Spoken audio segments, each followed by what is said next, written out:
Good evening everybody, my name is Vladan and you are watching Smokinya Show. My tonight guest is Nenko. Hi there Nenko, how are you? Hello Vladan, I'm okay, and you? I'm great. Awesome. So Nenko, tell me your story. So, a long time ago, in 1995, I was born in Plovdiv. Then there were some economic difficulties in my country. I was born into a family of teachers, actually, 5 of them.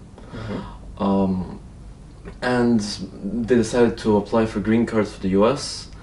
Thankfully, very thankfully, they somehow ended up winning that. So we got documents and stuff together. My father sold the car, bought plane tickets, and we started a whole life in Chicago. And I spent basically 11 years living there. And I'm really grateful for that, actually, because that changed my whole life and my perception of the world and formed me as a human. Those 11 years up until the age of 14.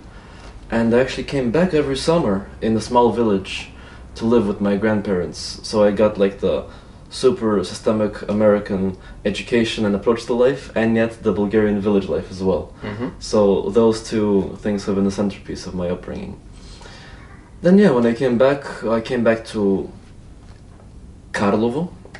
So before that I was on the marching band in the States, on the chess team, in the science club, like super nerd into science and music and all sorts of like development and self-development and stuff as a bright young 14-year-old. Then I go to Karlovo and I ask the kids, "Hi, what clubs do you have? What do you do in your free time?" They ask me, "Clubs?" I ask, yeah, like after school activities. What do you do after school to develop yourself? And they say, "We drink coffee, shut up." So I mean, going from a city of 7 million, huge metropolis, to a city of 30,000, I'm just now starting to actually realize how big of a culture shock that was and how it affected me.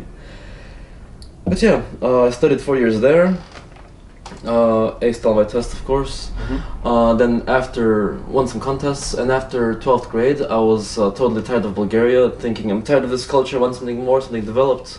And I dreamed of finding a way to remove carbon from the atmosphere through technology and through chemistry, and went to study environmental science for sustainable energy and technology in the Netherlands.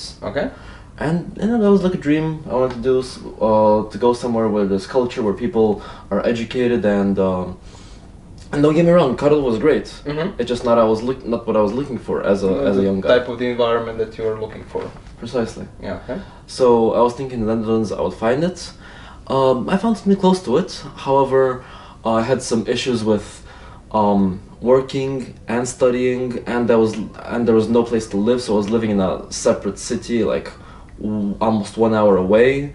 So, and I didn't have enough life skills to actually cope with that situation. So 6 months in, I decided to draw the line and figured out that if I continued this way I would not succeed in graduating. So I decided to go back on the 1st of March, I think. On the 1st of March I took the bus back to Bulgaria, feeling like a total failure because after 1 semester of university, you know, thinking you failed everything, and went back. And that's when things started happening, actually. Like, I came back, my mother greeted me at the train station.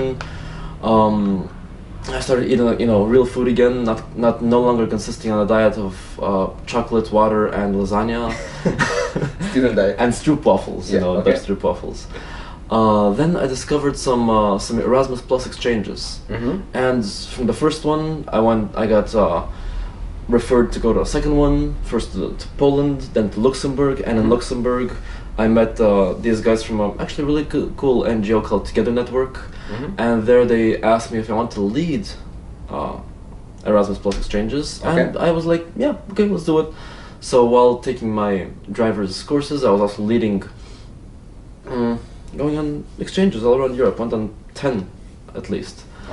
So yeah, I did consider it a failure in my life. However, I managed to transmute it and turn it into a positive experience. Okay, but what do you consider a failure? A failure, Vladan? In general, what do you consider a failure in general? Yes, a failure I would call when you reach a hindrance or a challenge and you can't overcome it. Or when you don't succeed in what you want to do, yet can't transmute the situation into a better situation. So perhaps a lack of ability to change your circumstances. Because even if you reach the bottom, the only way from the bottom is to go up. How did it look like for you, in your case? Then, Yeah. yeah, exactly. Like people managed to do it, and I didn't manage to do it, and yeah, it looked like I did fail. Like I wanted to do something, and I wanted to go somewhere else where my parents didn't want me to go because they were thinking, oh, it's going to be so much money. And yes, I did spend all of their money. Like 6 months living in a foreign country is quite expensive. Yeah. So when I did turn around was when I started studying in Plovdiv molecular biology. And then started working random odd jobs. For example, in the dramatic theater, I was an usher. And also in the National Observatory, I was a technical assistant or tour guide there. So I had to actually be studying and working, two separate things, nothing in common with each other, to actually feel good about myself. Yeah. And that shouldn't be the case. You should feel good about yourself regardless. Yeah, okay. So, you told me that you lived in Chicago for some time, you lived in Karlov for some time, you live in Plovdiv for some time now. Yeah. How would you explain the difference between a modern and traditional way of living, and is it actually possible to live the both lifestyles together in a way that suits you and that you feel good? Good question, Vladan. Well, when you say traditional lifestyle, it will be something which connected to nature and the way people have lived for millennia, because from a biologist's point of view, things which have existed for a long time must be doing something right in any sort of biological system. Like trees, or for example crocodiles, they've been existing for a long time, meaning they have been doing something right to be able to do it. Okay. Traditional lifestyle you could call, for example, living in a village or rural lifestyle in general, and doing things connected to your roots, whatever that may be. A way to combine them, for example, is to live outside of the city and work in the city and have a small garden, or live in the city but be doing things connected to the nature of the city, or organizing things outside of the city or traveling often. And there's many ways to combine them as well. So what should we take from a modern lifestyle and what should we take from a traditional lifestyle, so in order that we combine them together in a way that works for us? Cool. So traditional lifestyles have eternal principles which in our trying to be modern and successful, we've forgotten about them. One big important one is community. For example, humans aren't solitary creatures. Even if you do go into solitude for a while, you still need a society to take care of you and take care of and to belong somewhere. So the feeling of community, of gathering, like the whole village in specific holidays, or just having a large family which would back you up, is kind of, yes, it's kind of lost these days because our families are on the internet, or we don't talk that many people, or we live alone, secluded lifestyles.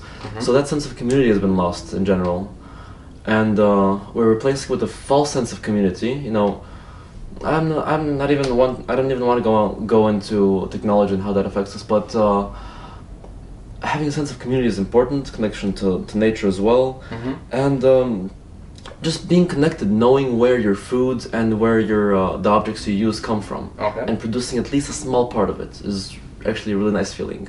You know, planting something, taking care of it, watching it grow is just, you know, amazing, knowing that you have put so much energy into it and getting energy back. Good things about the modern lifestyle are, of course, immeasurable. Whatever you're viewing us on right now, the camera which allows it to pass, the microchips, the airwaves, the internet, the Wi-Fi, the way of communicating, the fact that we have access to all the resources in the entire world, all the knowledge of the entire world. Like, you can take a seed from a similar climate zone, but in a different part of the world, like from South Africa, and have it grow here. Or from northeast China, you can take a plant and have it grow here, or take supplements from all around the world, or different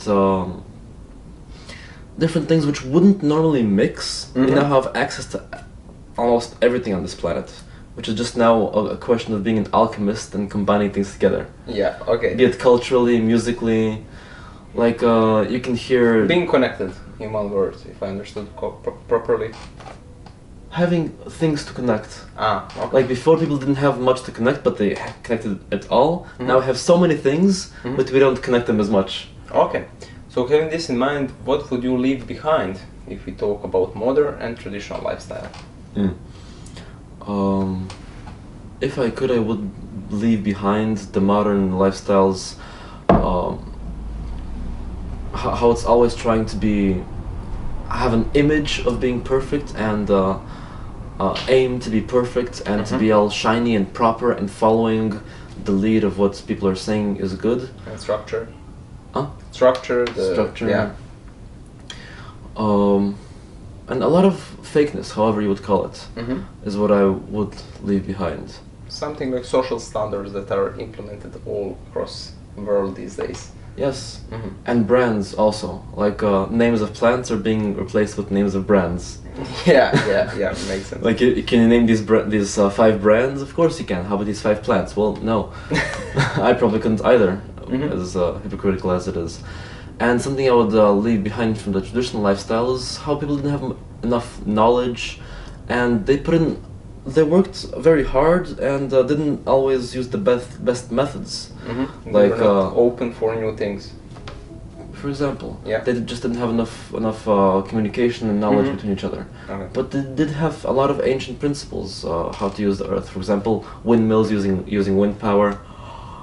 Yeah. Just a example. And one example of how things can come together is just aquaponics, which is a system where you have a tray of plants and a tank of fish underneath it. And every 24 hours, a pump pumps the whole amount of water, might not be the same water, but the amount of water, the same liters of the fish tank, into the plants. And so the plants clean the fish tank, and the fish fertilizes the plants. And also the plants being over it, that reduces evaporation. So growing plants with less water, up to 90% less water, because the excess can drip into the tank. That's a perfect example of how you can combine both. In a really sustainable and a really beneficial way for humans also, because I guess this way of cleaning water for fish and fertilizing the crops or whatever you grow is also much cheaper than doing it in artificial way, probably. Yes, well, actually, hydroponics is, I believe, cheaper without the fish, but that uses a liquid concoction of chemicals which is put under the plants, and I don't think it's just as fun, you don't get fish. Yeah. Okay, but as I see it now, the world is thinking in this way: how can we combine different things and make it connect them and make them more sustainable in order to continue producing, but with less CO2 in the air, for example, with less destroying less species all around the world, in the ocean, on the land. Those are how to say, something that people do strive for, but of course when the money comes, they do prefer to take some cheaper methods, I guess. Definitely. Okay, Nenkos, so what is your biggest passion now, at this moment? Well, currently, as of 6 months until now, I got really interested into mushrooms. Okay. Like, the whole kingdom of fungi is really interesting to me. Disclaimer, not only magic mushrooms, all of the mushroom kingdom, It all started when a friend of mine asked me if took a picture of Amanita muscaria, which is the red fly agaric mushroom. The red one with the white spots. And Super Mario one, no? Yeah, Super Mario one, exactly. Yeah, okay. And he asked me, Nenko, are these psychotropic? And I asked, well, depends. Because people consider them poisonous, but in fact some cultures of the north have eaten them when dried in shamanic rituals. I wouldn't recommend eating them because they can cause minor brain damage, if not, brain lesions, if not processed properly. But while I was there in the forest with him, for some reason I collected 127 red fly agaric mushrooms. I didn't know what I would use them for. Something just pushed me to pick all of them. Yeah, okay. 2 months later, I come across this guy on Instagram who was doing laboratory experiments with them. And had a glass, a laboratory beaker filled with red extract from fly agaric. And I messaged him, why do you have such an interest in this mushroom? And he said, well, we here at the Bulgarian National Academy of Sciences use it to experiment on making concoctions against cancer. And I asked him, do you want all of these? Because I had dried them out, put them in jars for some reason, almost not even using them. Yeah. And he said, how are they dried? Where did you pick them? How did you do this? Blah, blah, blah, blah. Asked me questions. I said, explained all of them. Yeah. And he said, well, we would love to have them, and we thank you from the whole team. Yeah. I went to Sofia, met him, gave all of them to him, and yeah, I'm glad they went to a good use. So sometimes, you know, things happen without you knowing why they're happening, but it most often leads to good things. Then I started researching. A lot. Like, it turns out that this mushroom is a mycorrhizal fungi, which means that its structure connects to the roots of trees. And when I say structure, I mean the mycelium. The best metaphor, since fungi are neither plants nor animals, they're actually more closely related to animals than to plants. Okay. And animals, the whole kingdom of Animalia, speaking as a biologist here, Yeah. it all evolved from fungi. Okay. So we are mutated fungi right now. Mutated mushrooms. Yes. Okay. They are our ancestor, fungi. We have a common ancestor with them. So their structure is called mycelium. It's this white structure of like white strands, which digest food externally. That's our biggest difference. We digest internally, they digest externally. Okay. And the fruit of the mushroom, what we call the mushroom, what we see on top, is like the apple from the apple tree. Okay. It's just a reproductive organ. So when you pick a mushroom, the mycelium is still alive. It's like picking an apple from a tree. The mycelium is the structure underneath it. And mycorrhizal fungi connects to the roots of trees, and trees actually communicate with them. They send electrical and chemical signals through them in something called the wood wide web. Okay. So almost all plants are connected in this manner, like all around the world, in more moist climates, maybe not deserts, but like north and south, you know, parts of the world which aren't super dry. Okay. And like a tree can go to another tree. For example, you see small trees in big forests still as green as the tall ones. Yeah. And one tree can say to another, hey bro, can you give me some phosphorus? Yeah. And he can be like, yeah, sure bro, give me some nitrates. And they pass things to each other. Yeah bro, good deal, thanks. Through these connections. Yes. Which I think is beautiful, and it really shows how nature communicates, and it's not the battle of the fittest, but the battle of the one who can communicate best and be the most useful to his surroundings. So community and sustainability again. Yes, they are principles which are in nature. We cannot go against it Yeah. and expect to succeed. Yeah. There's many edible sorts. The ones in the supermarket, the portobello, the white mushrooms, agaricus. They are the least tasty and least nutritious of all the mushrooms, basically, which are eaten. There's so many other ones. For example, just oyster mushrooms. There's yellow, pink, blue, white, gray, brown, and black oyster. That's just the colors. And there's many subtypes as well. And they're an excellent source of protein, having as much protein as meat, actually. So you can cut out meat entirely from your diet and have just as tasty things. Okay. Reishi, for example, is considered the king of medicinal mushrooms. It's really good anti-inflammatory, good for immune system. Chaga as well is perfect. Cordyceps raise your energy levels, and it lives off bugs. Shiitake, well, everybody knows about that one. There's maitake. There's really so many, and some are strictly medicinal, some are strictly edible. And it's such a huge world which is largely unexplored, which is the beauty of it. And people are researching more and more of it in the coming years. I see that you have a real passion about it right now at this moment. Thank you so much for being with me here Thank you tonight. for having me, Vladan. Yeah, That was a pleasure. it was my pleasure also. And now we are going to see what Smokinya team did in June and what is the plan for the next few weeks. Smokinya team had a productive June. We are currently gathering participants for more than 10 projects all across Europe. If you are interested in taking part in a youth exchange or training course, check out our website.